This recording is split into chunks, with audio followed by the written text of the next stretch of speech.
Alors, Monsieur Fodel Mustafa, on reprend notre petite entrevue depuis tout à l'heure. Vous êtes présenté tout à l'heure votre contribution au colloque national littérature et sciences sociales, connivence intellectuelle. Vous avez participé, vous avez dit un petit mot.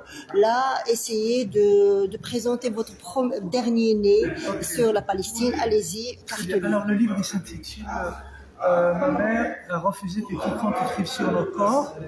C'est un recueil bilingue.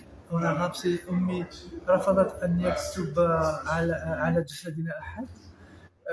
En fait, c'est un recueil de poésie que j'ai eu le bonheur de faire, auquel j'ai eu le bonheur de contribuer avec une poétesse palestinienne qui s'appelle Hanin Amin.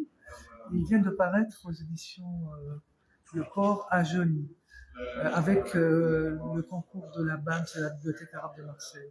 Mmh. Et est-ce qu'on aura le plaisir, l'occasion de le toucher Alors, malheureusement, il n'est pas distribué en Algérie. Par contre, aujourd'hui, vous savez, il y a des plateformes, pas mal de plateformes qui proposent la vision des livres. Donc, il y a toujours moyen peut-être de se le procurer par. Il n'y aura pas moyen Internet aussi de le faire éditer ici? Là, à l'heure où je te parle, il n'y a pas malheureusement de moyen de le distribuer.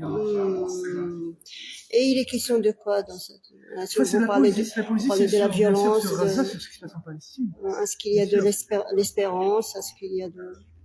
Par rapport à ce qui se passe.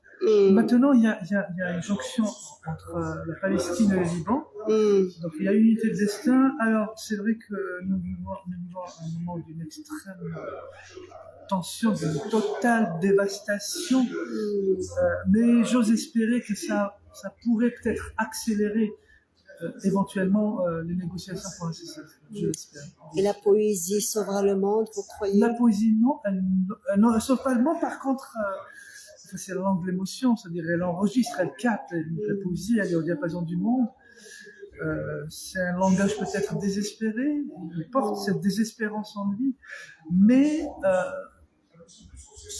malheureusement, ce sont que ces mots dérisoires que nous avons. Mais si nous sommes plusieurs à parler, peut-être que ces voix finiront par porter.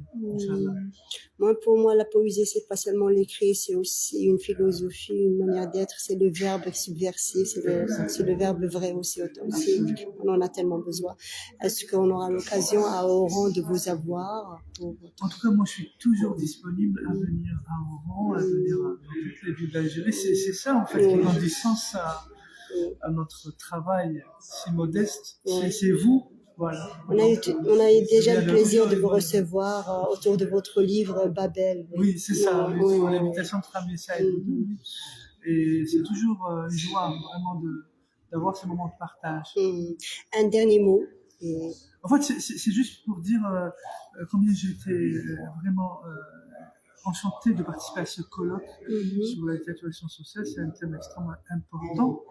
Et le maître mot qu'on retient, c'est le décloisonnement. Donc, je pense qu'il faut que cette interdisciplinarité se continue et se généralise. Vous croyez que le prochain colloque sera organisé autour de votre œuvre?